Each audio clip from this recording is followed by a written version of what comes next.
So up underneath the car has fluid everywhere. I mean, it's pretty bad. Everything got coated. No, that's not oil. It even got it up on the, what do you call them, wastegates. I mean, and the back side of the car, I mean, all of it was just dripping with, yeah, you can see it was just dripping with gear oil. And that night before I shut things down, I scrubbed everything with soapy water to get it clean so it didn't ruin the paint. But man, there is not a single obvious sign. I was expecting this thing to be like shattered somewhere. Nothing is cracked. I mean, I can't find anything.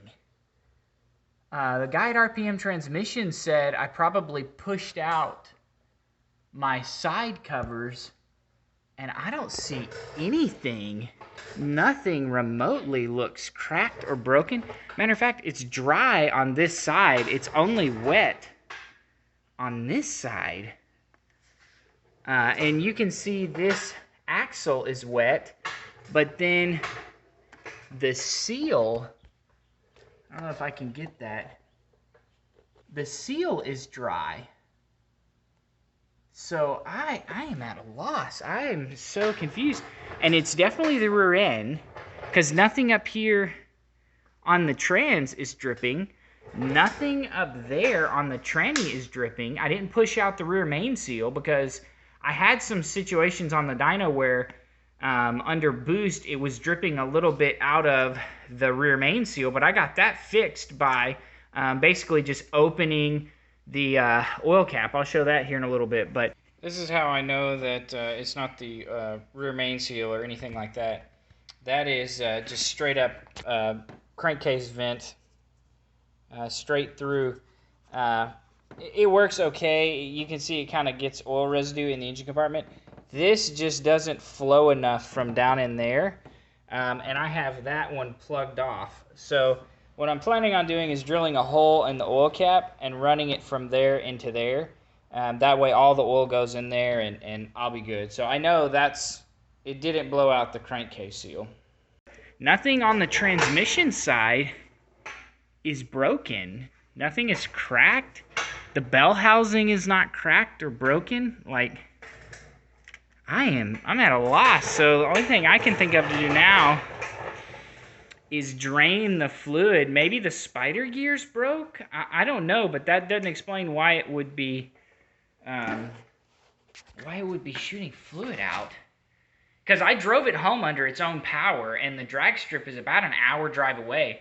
I drove it on the interstate 50 and 60 miles an hour, and it was making horrific noises, like, you know, like all kinds of horrific noises.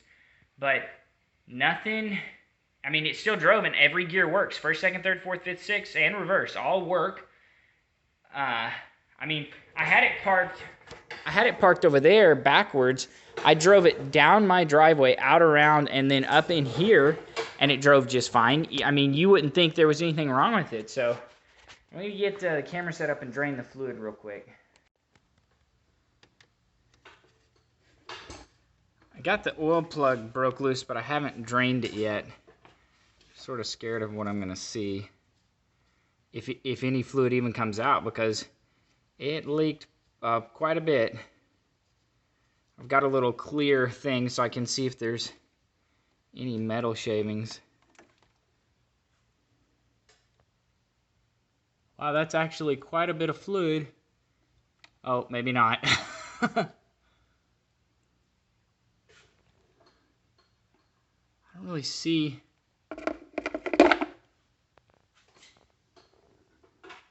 Fluid is definitely black, but I actually, oh yeah, there's metal. I just replaced the fluid, actually. I actually replaced the fluid at 75,000, I think. So this fluid's only like 20,000 miles old. I'm definitely not driving it until I break it down, so I'm not worried about it not having fluid in it. It's already toasted anyway. So quite a bit of fluid came out. and no giant metal chunks fell out. So, still a mystery. I guess next thing is to take the whole rear end apart. No doubt something is broken. I just backed it out, went down the driveway, and when I was turning right to back up the car, something popped really loud and the whole car shook. So something in that rear end is definitely broken, but for now, I have this car that's got to get wired. I'm converting it from fuel injection to, converting it from an alcohol carb to fuel injection and completely rewiring the car, fabbing up a new radiator. Still got lots of work to do on the wiring. And then that car is getting coilovers, brakes, headers, exhaust. So it's going to be a while before I get back over to this. And here's my rear end. This is the rear end I got off eBay. It came out of a car that's an 07 manual, looks almost exactly like this. Only had 25,000 miles. Guy was on a test drive and hit somebody on the passenger front. So hopefully that rear end is good. Hopefully at least nothing inside there is broken and I can just straight swap it in. But I've got plenty of work to do. If I'm not working, I'm not making money. So that thing has got to wait until I hit a gap in business. At least a gap in business where I need my shop to do it. If I'm just doing tunes, I can do that all at the dyno shop and I don't have to use this shop. But so it's going to sit there for probably another good week or so before I get to it.